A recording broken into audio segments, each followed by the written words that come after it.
বন্ধুরা, আমন্ত্রণ কিচেনে আপনাদের সকলকে জয়গুরু।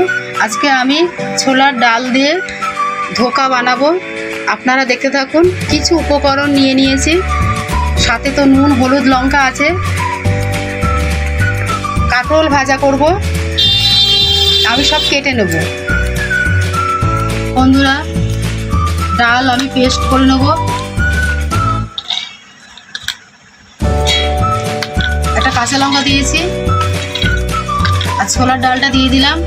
গতকাল ভিজিয়ে রেখেছিলাম, 200 গ্রাম ডাল আছে।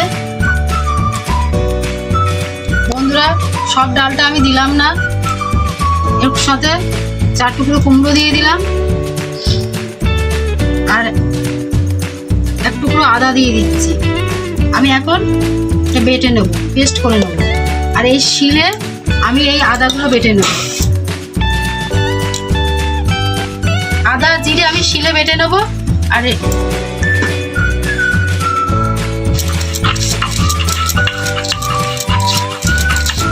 বন্ধুরা, আদা বাটা হয়ে গেছে, আমি তুলে নিলাম। বন্ধুরা, জিরে বেটে নিচ্ছি।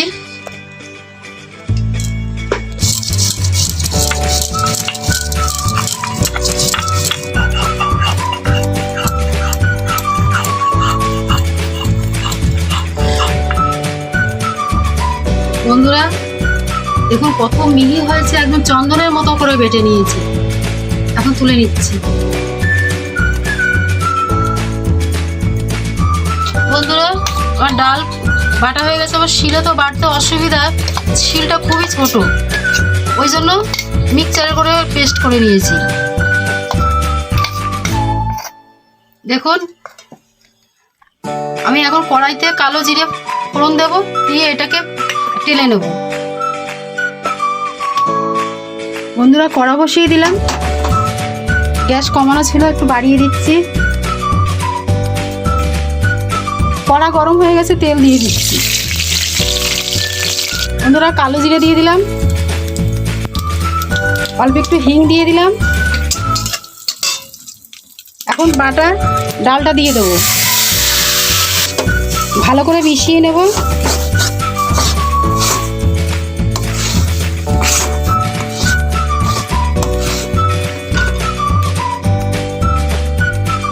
পরিমাণ মতো নুন দিয়ে দিচ্ছি।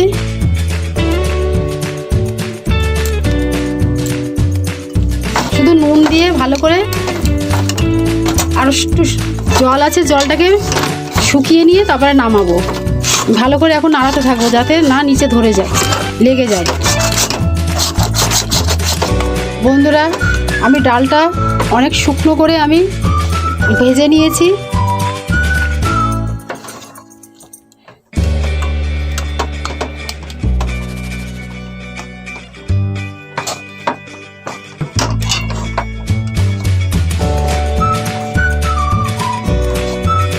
বন্ধুরা, শক্ত হয়ে গেছে, দেখুন অনেকটা শক্ত হয়ে গেছে। এই যে হাতে গোল করছে, গোল পাকিয়ে যাচ্ছে। আমি এই অবস্থায় নামিয়ে নেব। বন্ধুরা, থালা ভালো করে ধুয়ে মুছে নিয়েছি। এখন আমি একটু সরষের তেল দিয়ে দেবো। বন্ধুরা, এই ছোলার ডালটা আমি এর মধ্যে দিয়ে দিলাম। থালার মধ্যে দিয়ে ভালো করে হাত দিয়ে চেপে থালার সম্পূর্ণ জায়গায় লাগিয়ে দেব। বন্ধুরা, থালায় সম্পূর্ণ জায়গায় লাগিয়ে দিয়েছি। এখন একটু ঠান্ডা হয়ে গেলে, শক্ত হয়ে গেলে আমি কেটে বরফির মতো কেটে নেব। বন্ধুরা, আপনারা তো দেখেছেন, ডালের সাথে আমি 2 কুচি আদা নিয়েছিলাম আর কুমড়ো নিয়েছিলাম, কারণ ডালের বরফির মতো কাটার পরে যখন ধোকাটা তৈরি হয়ে যাবে, নরম থাকবে, শক্ত হবে না। বন্ধুরা, আমি এখন কেটে নেব।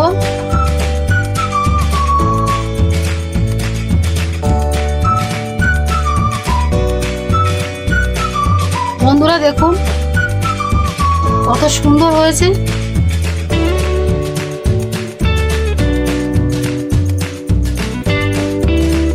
বন্ধুরা, আমি একে একে থালায় তুলে নিচ্ছি।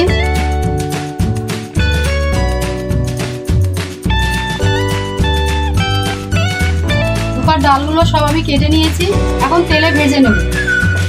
গ্যাস ধরিয়ে কড়া বসিয়ে দিয়েছি। বন্ধুরা দেখুন তেল গরম হয়ে গেছে।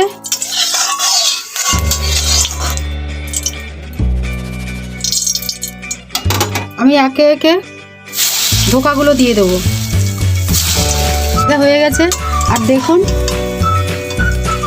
লাল করে ভেজে নিয়েছি।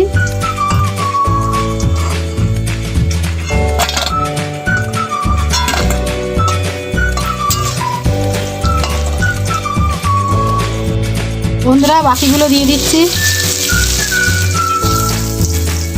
বন্ধুরা এ কটা হয়ে গেছে, নামিয়ে নিচ্ছি।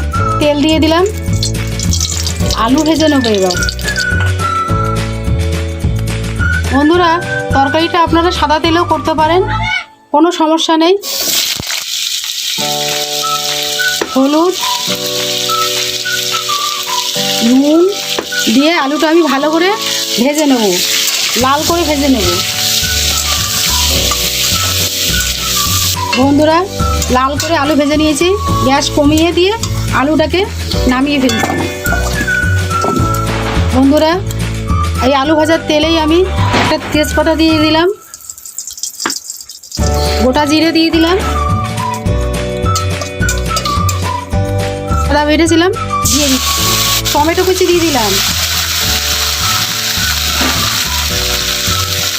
হলুদ, পরিমাণ মতো নুন, ভালো করে কষিয়ে নেব। লঙ্কার গুঁড়ো দিলাম।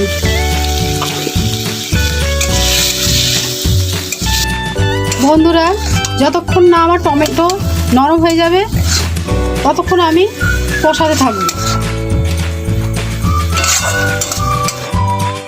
বন্ধুরা মশলা কষানো হয়ে গেছে। আর এই তরকারিটা আপনারা যে কোনো দিন বানাতে পারেন, নিরামিষ তো যে কোনো দিন বানাতে পারেন। আলু দিয়ে আমি ভালো করে মশলা আবার কষিয়ে নেব।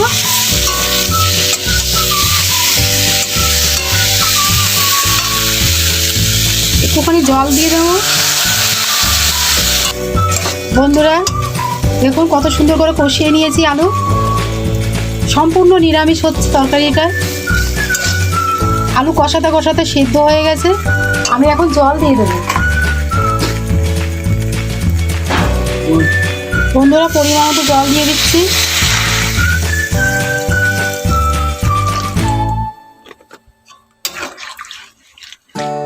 গ্যাস বাড়িয়ে দিলাম। অসাধারণ খেতে হবে বন্ধুরা, আপনারা অবশ্যই বাড়িতে বানাবেন।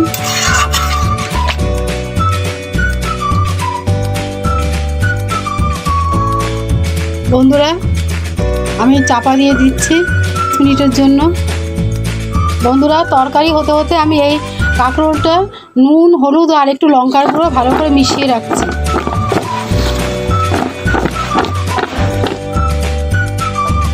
বন্ধুরা ঢাকনাটা খুলে নিচ্ছে।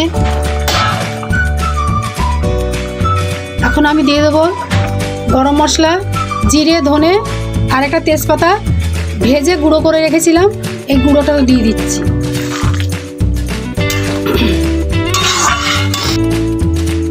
বন্ধুরা আলু সিদ্ধ হয়ে গেছে।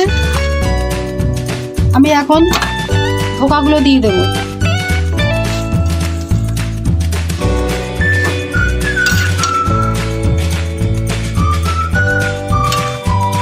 বেশি নাড়াবো না, তাহলে ভেঙে যাবে। গ্যাস বাড়িয়ে দিয়ে 1 মিনিট ঢাকা দিয়ে দেবো, তাহলে আমার তরকারি রেডি হয়ে যাবে। আমি আবার 1 মিনিটের জন্য ঢাকা দিয়ে দিচ্ছি। বন্ধুরা ঢাকনাটা গরম, ভাত দিয়ে তুলছি, দেখুন হয়ে গেছে। গ্যাস অফ করে দিলাম। একটু ধনেপাতা উপর থেকে দিয়ে দিচ্ছি। বন্ধুরা একটু ঘি দিয়ে দিলাম। কড়া গরম হয়ে গেছে, কাঁকরোল ভাজবো, তেল দিয়ে দিলাম। একটু হলুদ দিয়ে মেখে রাখা কাঁকরোলগুলো দিয়ে দিলাম। বন্ধুরা ঢাকা দিয়ে ভাজবো। বন্ধুরা কাঁকরোল ভাজা হয়ে গেছে, আমি তুলে নিচ্ছি।